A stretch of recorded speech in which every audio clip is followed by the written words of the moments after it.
Welcome to Inside the Pack. With me is Dan Webster. I'm Michael Wazinski here for episode number 6.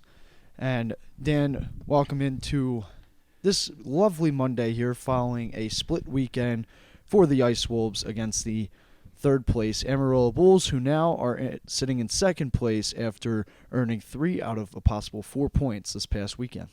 Yes, they did. They came in here. I think that they were ready for an easy time, and I think they were absolutely shocked that the Ice Wolves were able to hold them on Friday night to a shutout and to a shootout. I think that they were absolutely stunned by that. But it certainly woke them up because they came back on Saturday night loaded for bear, and they shut us out and went crazy in the second period.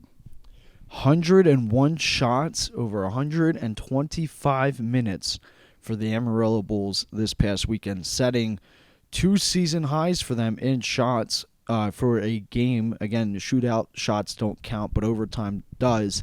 Friday, they had 50. Saturday, they had 51. They had that last shot put up basically after the game had ended. But anyway, it's still 101 shots for the Amarillo Bulls, who are now 13-4-1-2, good for 29 points.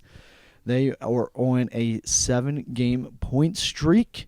As for the Ice Wolves, they are 4-16-0-1, still at 9 points, one shy of that double-digit mark. And now they look forward to 3 straight games against the Lone Star Brahmas. And boy, are they hungry for that.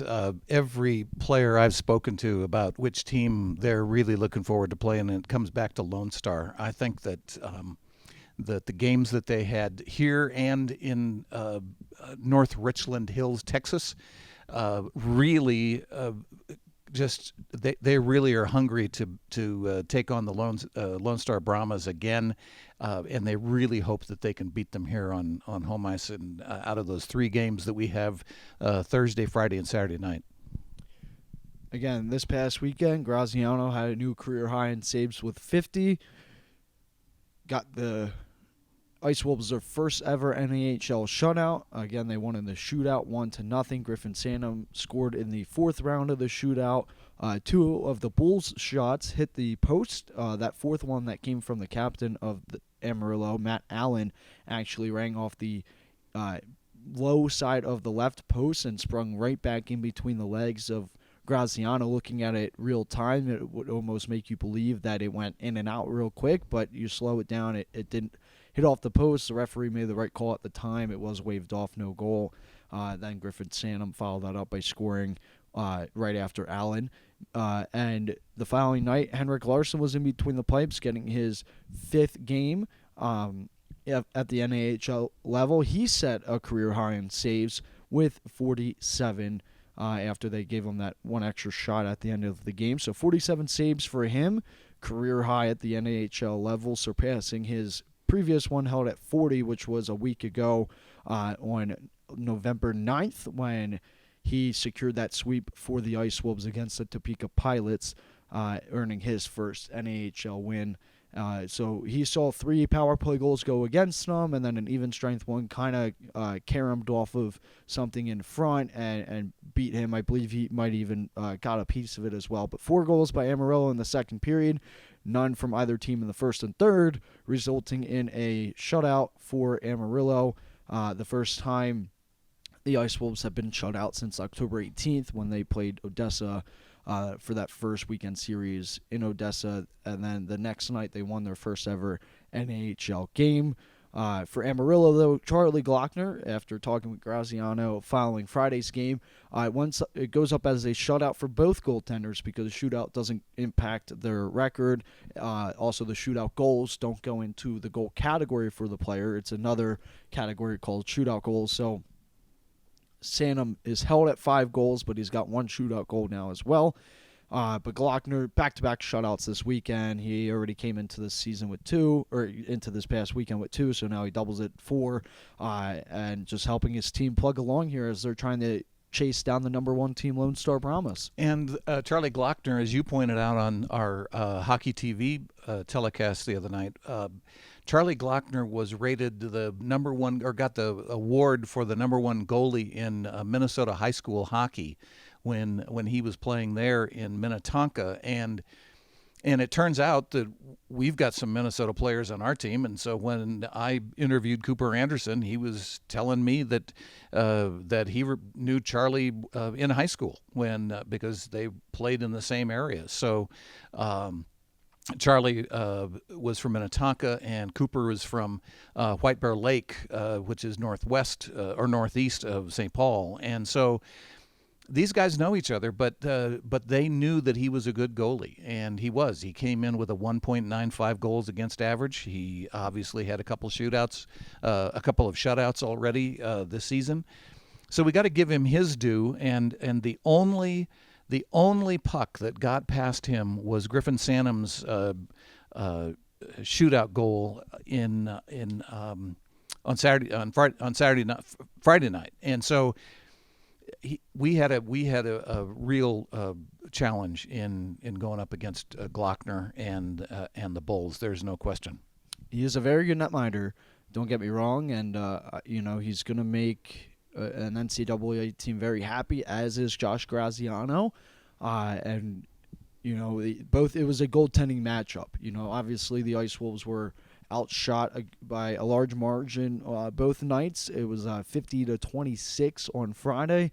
Then they had it 51-23 on Saturday. So obviously they weren't able to muster up too many shots for either night, sticking in the 20s for them. But they were able to hold them off, backed by their fantastic goaltenders. Again, Larson had a few, unfortunately, go against him that he would love to have back. There was maybe one of the 4 goals I would probably say were good quality ones. The other ones were ones that he either should have had, or they just muscled that puck in on one of them. And Saturday night he had 3 power play goals that he gave up, and okay. Yeah, maybe a couple of them were something that he should have got, but there was only one even strength goal against him. And so I think that if anything, penalties, whether it was power play or penalty kill, was the story of these 2 games this weekend, because there were only 3 penalties on Friday night, and 2 of them were against us that we were able to kill off. And so we were doing real well on the penalty kill on Friday night, but it broke down on Saturday night. As well as the double minor from Sanum for slashing or high sticking, and it was just a tough night all the way around for our defense, trying to kill off those penalties, and there were several that night. It was a tough night. Yeah, usually how it works is that was their first 2 ever meetings this season between Amarillo and New Mexico. They play each other 8 times during the regular season. All 8 games will be played in the year 2019, with that final 8th game coming New Year's Eve in Amarillo. From the second week of December on to that New Year's Eve game, both teams will be playing each other 6 straight times.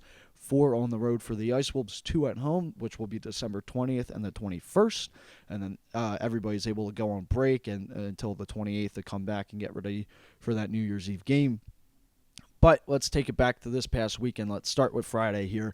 The Ice Wolves again going up against the best penalty killing unit in the league. The Amarillo Bulls came into the weekend at 92.2% on the penalty kill, best in the league by far. They've only allowed 4 power play goals against, the fewest in the league. They had 1 shorthanded goal for. Again, they've been shorthanded 51 times and only allowed 4 power play goals. Remarkable penalty kill from them. Connor Kemp had a shot, had a real good chance at a shorthanded goal against Amarillo on Saturday night, and he just wasn't able to convert. I mean, they had a line change after his attempt, and he just skated back to shaking his head. He thought for sure he had a chance on that. And They followed that up. There weren't too many penalties called. When you play the least penalized team in the league, Amarillo entered with 168 penalty minutes. They were assessed only once during that 65-minute span. The Ice Wolves were assessed twice. So only 3 calls in 65 minutes, Stan, but it went into the overtime where Amarillo was 1-1 in 3-on-3 hockey. They were playing in their 6th ever extra hockey game. Again, a shootout, it also considered overtime. It's in it, in the same category. But overtime of 3-on-3, Amarillo was 1-1. The Ice Wolves' only ever time going into extra hockey was their first game on home ice when they lost in the shootout to the. When they lost in the shootout, it was a very close margin as well against the Odessa Jackalopes in that one. So a very tight game there. But obviously, things had to go past 65 minutes. Amarillo was 2-1 entering Friday's game in the shootout. The Ice Wolves were 0-1. Now they become 1-1. They record their first extra hockey win, extending past the 60-minute allowed for each regulation game. The Amarillo Bulls go to 2-2. That was their 6th game in extra hockey. But for the power play senses now, you switch to Saturday. Complete 180 from how Friday looked from start to finish. The Ice Wolves had 3-man advantages. Amarillo had 3 power play goals, setting a new season high for them in that category, surpassing their previous one of 2. But they had 8-man advantages. Were just all over the place with power play opportunities, but it was really that double minor that really set the tone for them. Griffin Sandeman got called for high sticking. I think the ref didn't initially see it. Turn around, saw Colson was hurt, number 8 for the Bulls. Salt blood was coming out, obviously, but he wasn't quite sure what had happened. From my perspective, it looked like the arm was raised a little late from referee David Tilley. He called it nonetheless. Amarillo scores back-to-back on the double minor. They get a power play later on in the period, convert on that one, and then they get that even strength goal late in the second period to seal the deal, basically. Ice Wolves weren't able to come back in the third period. The second and third for the Ice Wolves, they only managed to put up 6 shots, so not, again, a high-shooting affair. A lot of block shots coming in favor of the Amarillo Bulls, who were just all over the place in the shooting lane. Ice Wolves really struggled trying to jam home through the slot and get anything on Glockner, who played back-to-back this past weekend. But, Dan, what are your thoughts on everything? I was just talking about how the power plays looked for both teams. The Ice Wolves came into this weekend killing off successfully 12 penalties from their 2 games against Topeka. And then they killed off the 2 on Friday night. So they were at 14. And then all of a sudden they let in 3 on roughly, I believe it was 8 power play opportunities for Amarillo on Saturday. Well, there you go. 8 power play opportunities. I mean, Keenan Johnson, I think he was very surprised that he got called checking from behind in the first period. So he's got to be careful about that. He's got to. He's got to. If you're playing the team that has the best penalty kill percentage wise, you got to be careful. You got to be careful that you're not gonna commit so many penalties. And that was Keenan had 3 penalties in the game on Saturday night. He got. I think he was holding the stick in period 2, and that put him in the sin bin. And then in period 3, near the very beginning, he got called for boarding. And that may have been a questionable call, but nonetheless, it was a call. And so you've just got to be careful. And then in period 3, New Mexico gets called for too many men on the ice. And that's just a lack of discipline. And here we are in the third period. You're frustrated. You're down 4-0. Yeah, okay, but you got to keep your heads. And I remember back to the interview that Griffin Sandeman, said, hockey's an emotional game, and I've just got to keep my emotions in check. And so that's what you got to do. So I think you saw that late as time was ticking away on the clock in the third period. As we were just about to hit 2 minutes left in the third, you saw Drew Lawrenchak take a slashing minor. Yeah. And I think that was just frustration building it from him. He obviously, there was a lot of people And I think this is what Amarillo does very well. This is a style of their game, Dan, and we saw it very true here this past weekend, especially on Friday, which kind of culminated into the Saturday matchup. You saw them get into it with a few Ice Wolves players. There wasn't a lot of post whistle altercations, but a few jawing here and there, and that really built up on Saturday. A little late hits going from both sides, but I think I don't think Amarillo will look to fight at all this entire season. I think their head coach, Rocky Russo, has drilled that into them. They know that, they don't care how they look to the other team. If they're not going to drop the gloves with certain people, Lawrenchak wanted to go after Colson multiple times this past weekend. Never got the chance to, ended up sitting.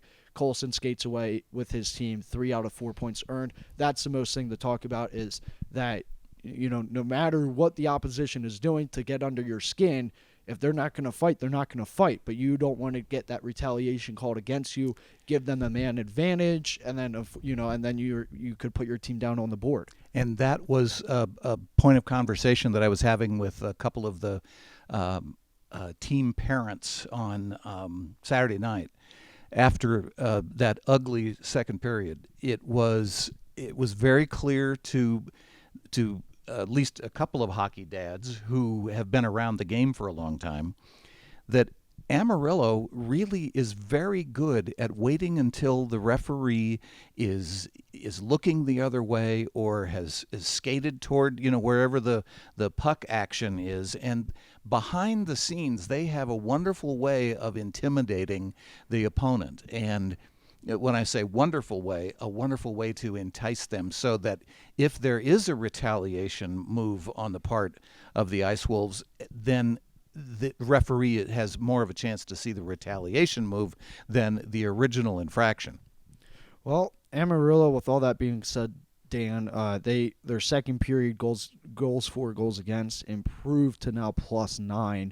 They are 19-10. Again, there was only 4 regulation goals scored plus overtime this entire weekend, and all 4 came in that second period. The Ice Wolves are now 8 goals for in the second period, and are 28 goals against in the second period, so -20 in that category, making it now the worst of the 3 periods for them. Amarillo now has their second period being the best of the 3. Going forward, though, the Ice Wolves are going up against the Lone Star Brahmas, who, after Topeka lost both games last weekend to the New Mexico Ice Wolves, Lone Star hopped up into first place and has not looked back. They are 16-5-0-1, good for 33 points. +32 in goal differentials, 69 goals for, 37 goals against. They are on a 2-game win streak and 7-3 in their last 10. That's impressive. There's no question. But I know that our players are saying they can be beat, and they're ready to take on Lone Star. It's going to be a Thursday night game this week. So Thursday night, the puck drop at 6:15. Dollar Dogs, Dan. Ooh, Dollar Dog Night. Don't forget that. And you're going to be seeing the team this weekend back in their whites, wearing their white home uniforms. If you look on the website or nmicewolves.com or any of the social media, the pictures from this weekend, you'll see them wearing their black away uniforms. That was we were calling it Blackout Weekend. Your broadcast team on the hockey TV broadcast were black in keeping with Blackout Weekend. And so those are really hot-looking uniforms. And as I looked on the website, because you can now shop online on the website. So if you go to nmicewolves.com, you'll see a banner there. You can click on shop, and you have to pre-order if you're looking for one of those hockey jerseys, especially that away jersey that is getting a lot of attention. It's all on pre-order, but that's okay. At least you can get your pre-order in and have it. It should be available for you if you're looking for a Christmas present. Yeah, we're hoping to have that in first week of December. We're obviously getting in a bulk order of replica jerseys. And AJ Goff, who's the equipment manager for the Ice Wolves, also runs the pro shop. He's been an integral part of building the website, getting the pictures up online, really just doing everything he can to to get the ball moving on this. So applaud him for doing that as well. You already said that there was tons of orders on hats and shirts and stuff like that. Again, there's been a hot commodity for an online store since day one here in Albuquerque, New Mexico. Ever since the team was announced and ever since they saw some of this merchandise as well. He is waiting to get some of the regular hats in as well. I know some people have commented on that. We still have Day of the Dead and Pink in the Rink out as well. Still some of those available. I see that the hat quantity has dwindled down here a little bit for the Day of the Dead, so that means some people picked them up this past weekend.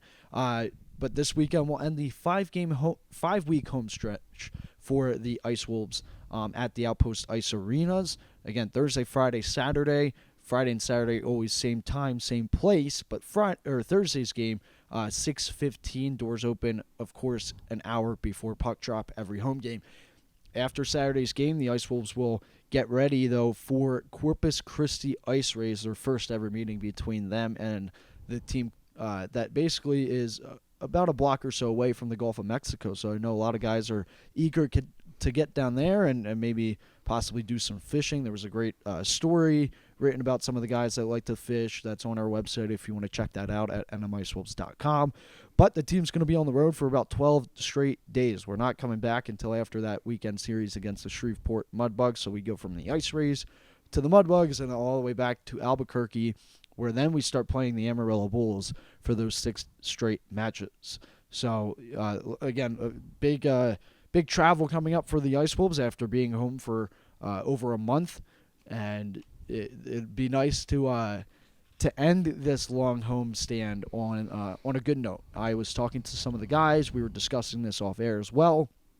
After Saturday's game, if they can earn, there's a possible 6 points on the line here during these 3 games. You earn 2 points for a win, 1 point going into overtime or a shootout. And if the Ice Wolves could earn at least 4 out of the 6, I'd call that a successful weekend. I'd love for them to get the full sweep, earn 6 full points, try to inch closer to Odessa, who is held at 16.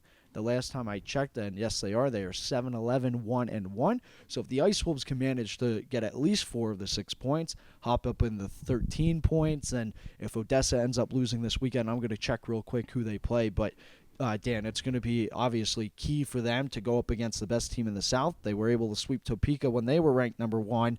Hopefully they can do some of that magic again here Thursday to Saturday. Well, that's the thing. They were a spoiler when they played Topeka 2 weeks ago. That they were the number 1 team, and when they beat them on Friday night, it knocked them out of first place, and so they know how to be a spoiler, and they know how to be a winner, and that's what that kind of adrenaline, that kind of energy, that's what it's going to take to defeat the Lone Star Brahmas that are now back up in first place in the South Division of the NAHL. I just checked, Dan, and Odessa plays Amarillo on Friday and Saturday.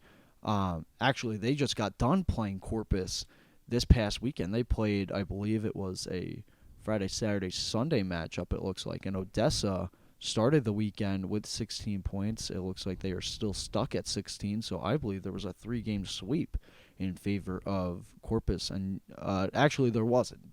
Odessa won the Friday matchup 6-1, but lost the following 2 on Saturday and Sunday. They lost Saturday's game 6-3, and then they lost Sunday's game. I believe that was a 2-1. Yes, it was 2-1 Ice Rays win on Sunday at Odessa, Texas. So Odessa only managed to grab 2 points.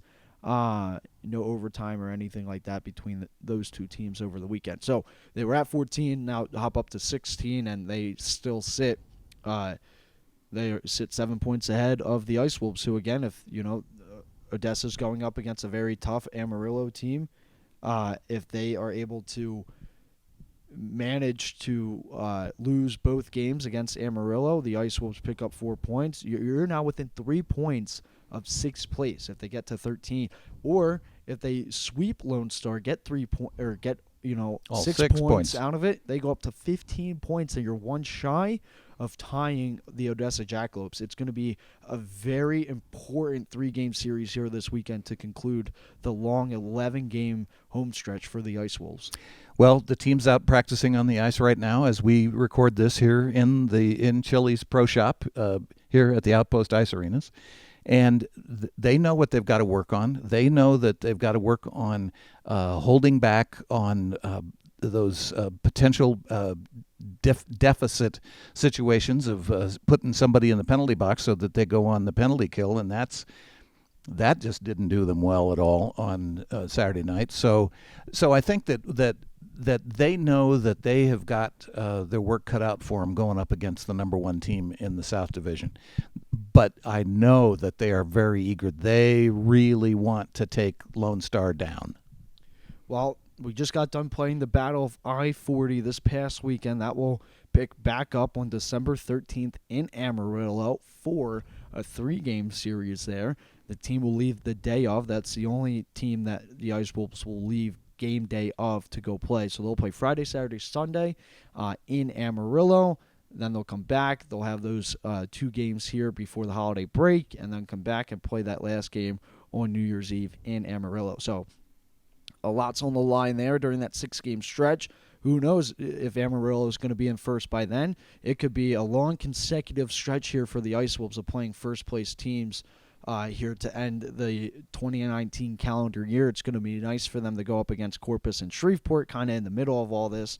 But again, this weekend, first place Lone Star, and maybe the next time they see Amarillo, they could be in first place because Glockner played both games, but they also have another really good goaltender, Max Guchar, who we didn't see this weekend. He's number 35 for the Amarillo Bulls, but he's a great netminder as well, somebody that they also were raving about, all the scratch players, and the broadcaster, Mark Shelley, was raving about too. A former Penn State, or a former Pennsylvania native, and now all the way out in Amarillo, Texas. He's from he went to Mansfield University, played in the same conference as the college I went to, Millersville University, out in Lancaster, PA. So he's a Flyers fan, Penn State fan, all sorts of stuff like that. So it was nice to talk to him, gave me some insight on Amarillo. We discussed back and forth, but it's going to be that 6-game stretch is the only time the Ice Wolves are playing a team that long consecutively. So it's going to be a lot of implications on the line. 12 points between those two teams over 6 straight games. And, the Ice Wolves, if they can at least get half of that, that would be, again, a big success. We saw how they played this past weekend. They can really do it, though. No question. That was very clear on Friday night. But I know as practice is going on now, and will be this week, I know they're going to be working on some of the things that just broke down on Saturday night. That's, I'm sure, what Phil Fox and Keenan Kelly are going to be working on with the team, and it's anybody's game. I mean, obviously, to see them go from shutting out and to a shootout on Friday night, and then come back on Saturday night, and it just got out of hand.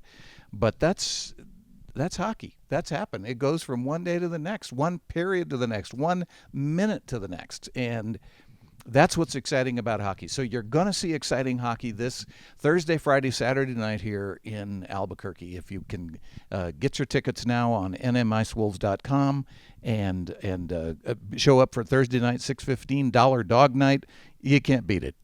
Then it's YMCA weekend as well, and the Ice Wolves are looking to get their 4th win at the Outpost Ice Arenas. They are 3-9-0-1. Again, this will conclude their 11 straight home games here in Albuquerque, New Mexico, going up against the best team in the South Division, who are only a mere few points ahead of the Lone Star, or of the Amarillo Bulls, who now sit in second place in the South. Topeka has dropped from first to third in the matter of 2 weeks. They are 13-9-1-1. They're only 1 point ahead of Corpus, 2 points ahead of Shreveport. And then the only other team not in the 20s is, in terms of points, is the Odessa Jackalopes, who we were just talking about, held at 16, and the Ice Wolves are held at 9, one shy of hitting double digits. So obviously there's a large gap between 5th place and 6th and 7th, but once you get up into that top 5th spot, it's just a matter of a few points. Even if Shreveport ends up sweeping a weekend, they earn 4 points. Now they're up to 30, and they jump into 2nd place.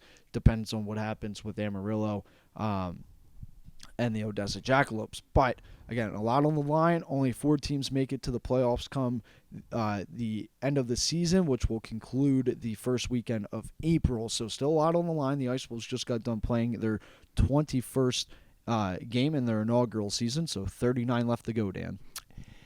Everybody's in the hunt. Everybody is in the hunt, looking for the playoffs, and so that's going to be exciting. We're going to see exciting hockey here. All of these different teams that are coming in over the next few weeks. Yes, you're going to see a lot of Amarillo before the end of the year. But that's okay. We proved that we can beat them, and that's very clear from all that we have seen this team come from getting shellacked in Odessa to turning around and coming back to winning in Odessa and then coming home, winning here, getting their first home win. It's a young team, lots of rookies on this team, and they're growing every game. They're getting better every single game. So this is your opportunity to see hockey in New Mexico again. Get your tickets at nmicewolves.com and come join us. And if you can't, we're on Hockey TV every home game, all the away games when Mike is on the bus with the team, when they go, all the away games, you can catch all of the games on Hockey TV. Joining us now is Keegan Langefels. Keegan, thank you so much for joining us today on episode number 6 of Inside the Pack. Thank you for having me on here. So you were my player to watch this past weekend. I do one every week. I'll have another one for this 3-game series against Lone Star. But you were my standout guy for a main reason. I told you this after one of the practices this past week. It was mainly just because of how dominant the penalty kill was against Topeka, killing off 12 straight that weekend. You were a large factor in that. You're one of the top guys on the defense. Take us through what it felt like to successfully kill all those penalties. Well, I think it was a big lift on the bench. We had like 12, you said, so that could be brutal sometimes. But I think we made some adjustments in our neutral zone, and just feels really good to get the puck out and hear the crowd cheer and all that. So I think it was good for our bench. Tough weekend for you guys. You got 2 out of 4 points up on the board. Amarillo goes home with 3 of 4. You guys, had 3-game win streak, and then it was yanked from you the following night. What did you learn, or what have you been learning about this team? You're one of the many rookies on the roster, but what have you learned in the last 2 weeks with this team that maybe you guys weren't really noticing since that day 1 or 2 in Shreveport? I think just like all that we've been able to buy in, listen to what the coaches say, play for each other. And I think we also have done a better job staying out of the box. Obviously, they got 3 on Saturday, 3 PK or power play goals. But I think if we keep growing on that and just playing for each other, I think it'll be a lot better year. Keegan, you obviously just Friday night's game was just so good in terms of good defense, good goaltending. It just all came together. What happened on Saturday night that got us into period 2, where we really had some difficulty in terms of staying out of the penalty box and just going back to take the game to them? Yeah. I think there's some weak calls, I want to say. I'm not trying to call it the ref, but I think some of those calls are kind of questionable. But I still think some of them are a little lazy, but I think if we fix those, we'll keep stay out of the box, keep giving it to them. So you're from Minnesota. Charlie Glockner was from Minnesota. Yeah. You seem to have a look of recognition on your face about Charlie Glockner. No, yeah, he had our number all last year at Minnetonka. Me and Red Rude know him pretty well. We skate with him in the summer, but yeah, he's a really good goalie, and he showed that this weekend. So I got two quick questions. One, you were one of the four guys that took a penalty shot on, or not penalty shot, but a shootout Yeah. shot on Friday. Where were you trying to go with the puck? I rewatched it again. Were you initially trying to do the move?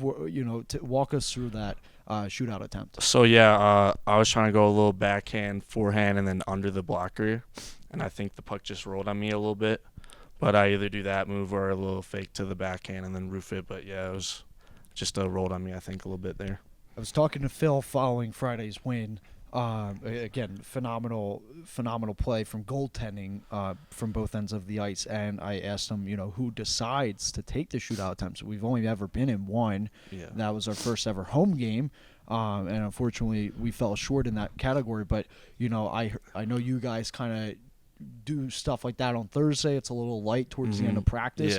Yeah. He actually delegated it to Larson because Yeah. Larson said that he always gives it up to the scratch goal or the backup goalie, and because they know who has the best shootout attempts, breakaway opportunities, what have you. So you were one of the four guys. What's that say about you going forward for either having I know you play Yeah. defense, but you don't get too many breakaway opportunities. So Exactly. what's that like going forward? I think it's pretty fun. I wanted to go out in that shootout. I was hoping they'd put me out, but I think I like trying to make goalie make a mistake or scoring them, so I enjoy that. A follow-up real quick. I did a lot of research about your background. I know you have a twin sister, not Yeah. at Ohio State, going to Holy Cross, so I made that correction on air for your parents listening. But you played with Spencer, obviously, but you also played with the Middlestat brothers. Yes, I and did. one of those brothers earned the award of the USHS All-USA Hockey First Team. Casey Middlestat holds the record now for the most times winning that at twice. He's with the Buffalo Sabres now. Yep. What was it like playing with them, at such a young age, and now Yeah. seeing them at the pro level? Do you still talk to them at all? What was that like? Oh, well, I'm actually pretty good friends with John Millsat. He's just a year younger than me, so I go over to his house all the time in the summer. And I actually played with Luke, and he was my D partner last year. So it was I actually got to learn from him, which was weird, a senior learning from a sophomore, but he's just that good that, stuff he did was just I could take away and help my game. So, Keegan, how's Albuquerque for you? I love it down here. I think it's a great city. I think the fans are super passionate, which I love. So Red or green? I think I'm a green guy. Yeah. You're a green guy? Yeah, I like green. Wow. Yeah. That's the hot stuff. Yeah. Usually, of course, the question I always say, which is hotter, red or green? And sometimes I'll go with Christmas. Which Yeah. A lot of people listening to this may have no idea what we're talking about, but that chili is served in every single restaurant here, and you can get red chili or green chili, and they put it on everything. The synagogue that makes challah bread makes green chili challah bread, and so you put green chili on everything Yep. in New Mexico. So you're going for the hot stuff. I mean, the green I've had hasn't been as hot as I thought. I don't think it's as spicy for me, but yeah, I'm definitely not a spicy guy, so that kind of surprised me. That So we're not the land of 10,000 lakes. no, It's nope. pretty dry here. Yeah. How are you adjusting to the altitude and to the low humidity? Well, I've been pretty adjusted to the altitude since main camp, so it's been fine for me here. But I think it's just weird not seeing any snow around this time.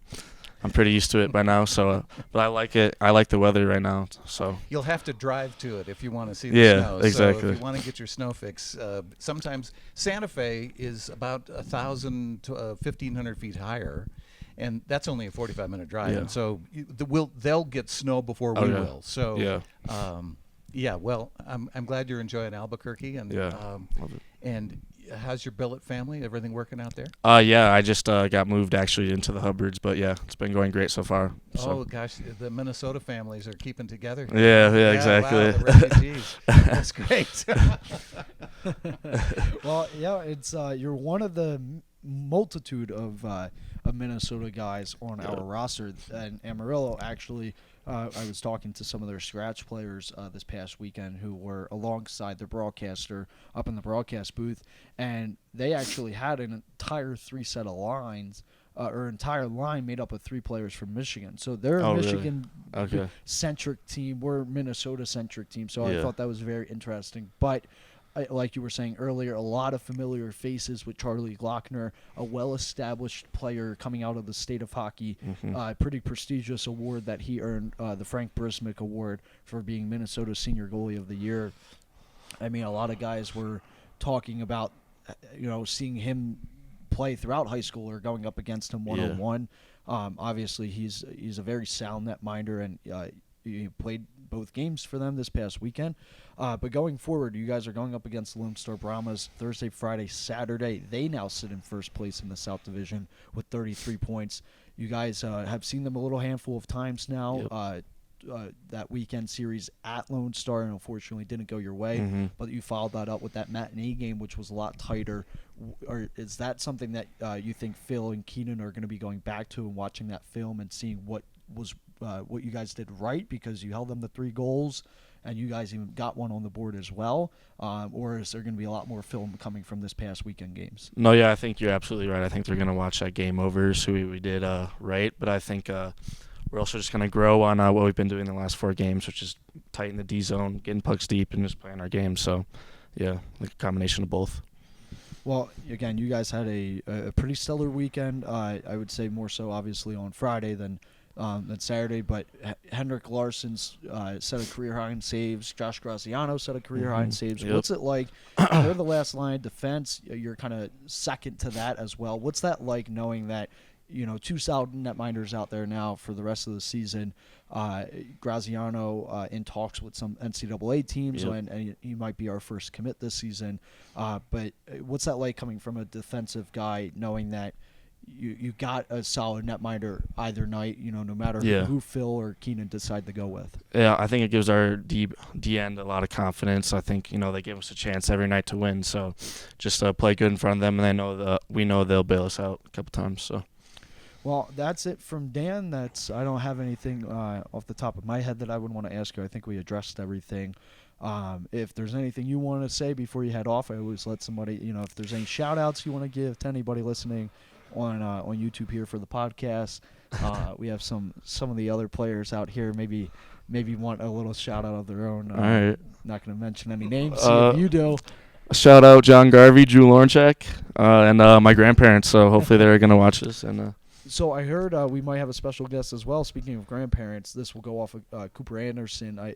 He's not one of the players here in the pro shop, but his cousin is actually going to be singing one of the anthems one night, and he's going to have grandparents coming to Albuquerque. So what's it like for you? I guess this would be my last question. Being so far away from Minnesota, obviously hockey out west isn't as prevalent as it is maybe Central U.S. or especially East Coast. But what's it like when you finally get the chance to see your parents come by? I know it's not often, but what's it like for you? I think it's great. I haven't really gotten that homesick yet, but it's just great seeing them. Brings me back to the Minnesota days, obviously, and it's been a lot of fun so far. So. Well, obviously, when you talk about family, and I discovered this past weekend the family of Hubbard hockey alumni. So I'm interviewing Cooper Anderson's parents.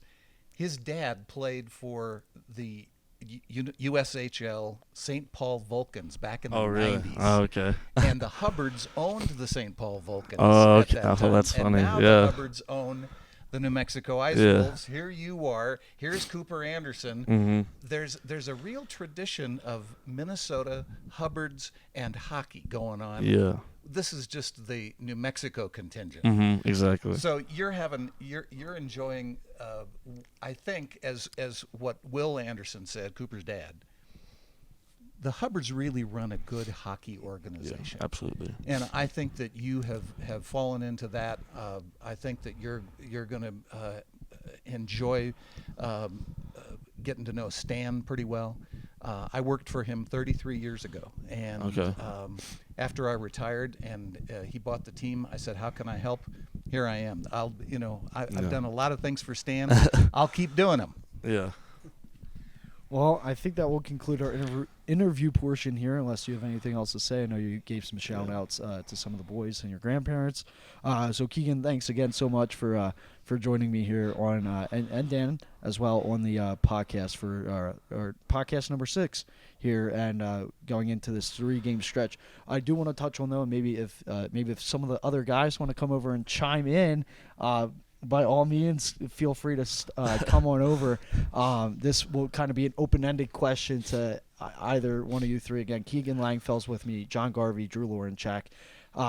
What's it like going from playing, you're so used to playing Friday, Saturday, 7:30, 7 o'clock for the last 4 weeks. Now you guys have a Thursday game, not as many days in between. What's kind of the mindset going in? You guys just got done practice. You'll have 2 more. What's it like going forward? Well, we definitely gotta get ready quicker, but I think the big thing is the recovery process, and we got to play a game a day earlier, so we got to really focus on stretching and getting our bodies right to play 3 games in a row, because that can be really tough on our bodies. And Absolutely what he said. 3 and 3s are pretty difficult. Yeah. Yeah. Mm-hmm. So maybe not as tough as losing half a tooth, but as Drew Lorenchak is right here with the chipped tooth. What game did that happen in? It actually happened in Practice? Okay. I was just tossing the gloves with Captain Keenan Johnson, and as he's walking away from us, this would be a great person to have impromptu. How you knocked Drew's tooth out. Yeah. So that from what he is saying, it was. We just got in a little practice grade. He got the worst of it. I just got a chipped tooth, but obviously, you should always see the other guy. He's just mad that he looks like a hillbilly now. So. Well, yes. So make sure we don't mix up who's who. Keenan, we can extend this question to you as well. I just asked these 3 guys, playing a 3 and 3 compared to playing the last 4 weeks, Friday, Saturday. What's that like for practice leading up to Thursday's game? It's very shortened, obviously. Yeah, I'd say you just gotta ramp it up earlier in the week, and by Wednesday, Thursday, it's got to be a pretty easy skate. So we're ready for a 3-game series, I guess. Well, and then again, it's going up against Lone Star. You guys have had a very tough last few weeks going up against the top tier teams in the South Division. I mean, what's that like for you guys? You played number 1 Topeka. Now you just got done playing the Amarillo, hopped in the second. Now you're playing number 1 Lone Stars. I mean, this hasn't been an easy home stretch for you guys. No, I think it's just been a learning curve, just seeing how we can keep up with those teams and play defensively and all that. Yeah. All right. Yeah, so Okay. anything to add, Drew or Keenan? I mean, playing all these good teams, it prepares us to play the good teams, and when we play good teams night in, night out, our level of play becomes higher. It becomes more of a standard, and that's how you get better. As a young team, especially playing good teams is what we want. Well, after this 3-game stretch, you guys got Thanksgiving next week. We'll be on the road for about 12 straight days as we go to Corpus and then Shreveport. So that road trip will certainly be fun, to say the least. But out near the Gulf of Mexico for the first time this season, I'm sure the coaching staff has some stuff in mind going forward. So I want to thank you and the rest of this motley crew here for joining us on the podcast, a little impromptu here with Keegan Langefels. Started with you, it's ending with Keenan Johnson, Drew Lorenchak, and John Garvey. So thank you so much. Thanks for having me. No problem. We look forward to seeing what you guys have in store for the fans for this 3 and 3 series. Thursday, Dollar Dog Nights here at the Outpost Ice Arena. I know a lot of eyebrow raises here as well. That's all you.